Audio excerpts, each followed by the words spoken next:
एक बार अबे आगे से हट जाओ यार। हत्यारों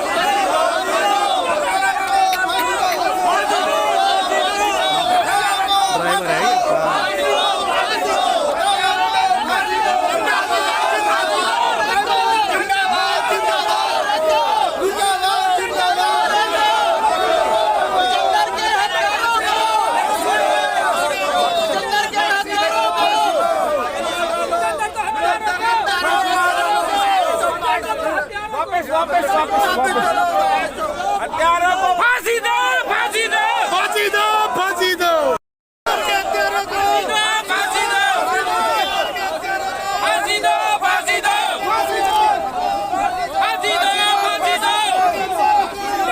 अंदर के फांसी दो, अंदर के कातिलों को फांसी दो, फांसी दो, फांसी दो,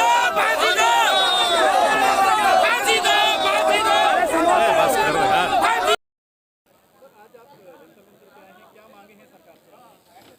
देखिए, जो ये घटना घटी है दिल्ली में महिपालपुर हाईवे पर NH 8 पर, तो उसको लेकर काफ़ी आक्रोश है ऑटो टैक्सी चालकों में कि ये प्रशासन और सरकारों की नाकामयाबी है कि जिसको देखते हुए आज काफ़ी संख्या में all Delhi auto taxi transport Congress union के नेतृत्व में आज ये शोक सभा रखी गई थी।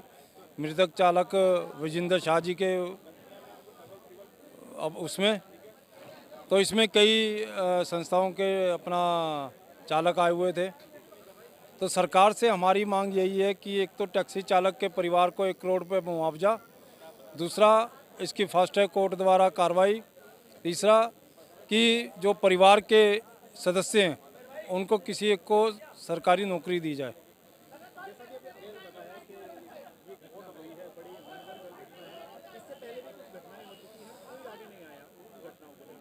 देखिए, कुछ घटनाएं घटी थी अपना दिल्ली में, दिल्ली NCR एरियो में ऑटो टैक्सी चालकों के साथ आए दिन घटना घटती हैं। तो उसको लेकर हम लोग पहले लेटर लगाते रहते थे सरकारों को कि भाई ये इनका ऐसे से कार्रवाई की जाए, इनको मुआवजा दिया जाए, मगर सरकारों ने कुछ नहीं सुना इसके बारे में। ख़ास तौर से भाजपा और दिल्ली में केजरीवाल की सरकार दोनों ही जो है दिल्ली में शासित है। तो इसको देखते हुए हमने ये माहौल बनाने की कोशिश की है भाई अब हमें जनता की अदालत में ही जाना पड़ेगा। जब तक हम जनता को अपना दर्द नहीं सुनाएंगे तब तक ये सरकारें सुनने वाली नहीं। दूसरा ये कि लोकसभा चुनाव 2024 में आने वाला है, तो इसको देखते हुए भी हमने सोचा भाई जो राष्ट्रीय एक आयोग बनाया जाए चालकों के लिए, जिसमें कम से कम सरकारें ना सुने, उस चालक आयोग के माध्यम से सरकारों तक आवाज़ पहुँचे भाई दिल्ली के जो या देश के जो ऑटो टैक्सी चालक हैं उन पे इस तरह की वारदात हो रही हैं, अपराधी घटनाओं को अंजाम दिया जाता है अपराधी के छवि के लोगों द्वारा। तो तमाम ऐसी चीज़ें थी जिसके लिए हमें आज यहाँ पे इकट्ठा होना पड़ा।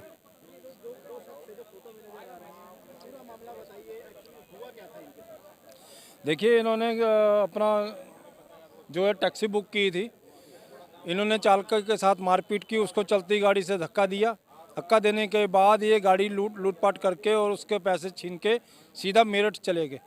मेरठ से ये लोग पकड़े गए और मेरठ के रहने वाले लोग हैं यूपी के। तो हम चाहते हैं कि इनको हत्यारों को फांसी दे या जो भी मुनासिब सज़ा हो संविधान के अनुरूप या कोर्ट के द्वारा, तो उसको सख्त से सख्त सज़ा दी जाए।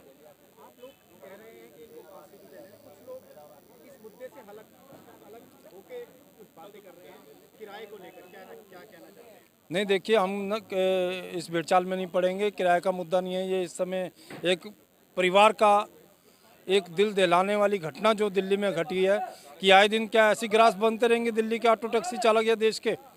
तो हमारा सीधा प्रशासन से भी और सरकारों से भी ये सवाल है कि ऐसी घटनाओं को रोका जाए।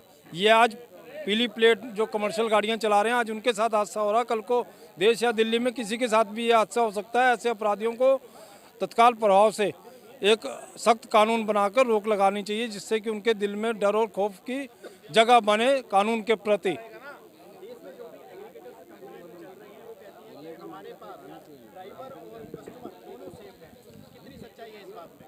देखिए, ये एग्रीकल्चर्स कंपनियां झूठ बोल रही हैं।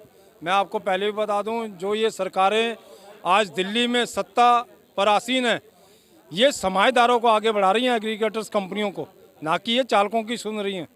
ये एग्रीकल्चर्स कंपनियों को ख़त्म करना होगा। ये खून चूस रही हैं आज, चाहे वो चालक हो, चाहे दिल्ली या देश की जनता हो। दोनों तरफ से अगर पिस रहा है तो सिर्फ देश का नागरिक पिस रहा है। ये एग्रीकल्चर कंपनियां बाहर की कंपनियां हैं, इनको यहाँ से हटाना पड़ेगा और इनको बंद करना पड़ेगा। सरकारों को ये सोचना होगा।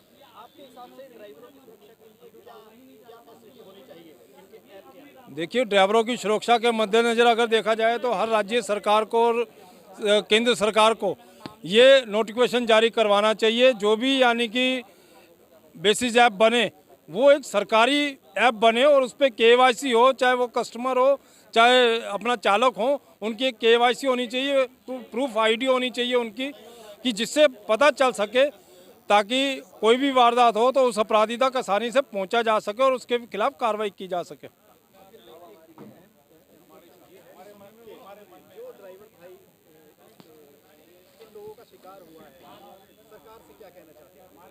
देखिए, सरकार से हम कहना चाहते हैं, सरकार के पास तो आवाज़ चली गई है। सरकारें के पास खुफिया एजेंसियां भी हैं, तो उनके पास इस बात की पुष्टि हो चुकी होगी। जो दिल्ली में चालक को अपराधियों ने इस तरह से सड़क पे मारा है, तो उसकी पूरी जानकारी सरकारों के पास पहले से ही है।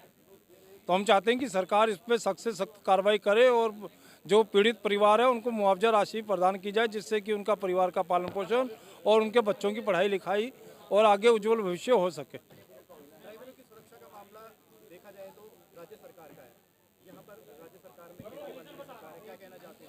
देखिए, केजरीवाल ने तो काफ़ी बड़े बड़े वादे किए थे, वादे जो आज दिन तक पूरे नहीं हुए। मैं फिर उसी पॉइंट पे आऊँगा कि ये सरकारें दोनों, चाहे भाजपा हो चाहे आम आदमी पार्टी की सरकारें हों, ये पूंजीपतियों की सरकारें हैं, ना कि ये गरीबों की। गरीबों की इसमें कोई सुनवाई नहीं है। हम लोग भी महीना 20 दिन, 1.5 महीने, 2 महीने सड़कों पे धरने प्रदर्शन करेंगे, चिट्ठी पत्री लगाएंगे, मगर होने वाला कुछ नहीं है। मगर फिर भी संगठन उम्मीद में एक रास्ता खोज रहा है कि कुछ ना कुछ दिल्ली समेत देश के चालकों के लिए ऐसी व्यवस्था बन जाए ताकि इनका जो परिवार है पीछे से असहाय या अपने आप को अछूता ना समझे। तो इसलिए हम चाहते हैं कि सरकारें जो हैं इस पे एक सख्त कानून बनाए। अगर उसको कुछ मोबाइल बेस चलाना है तो वो सरकारी बेस ऐप होनी चाहिए, ना कि एग्रीकल्चर मोबाइल ऐप होनी चाहिए। धन्यवाद।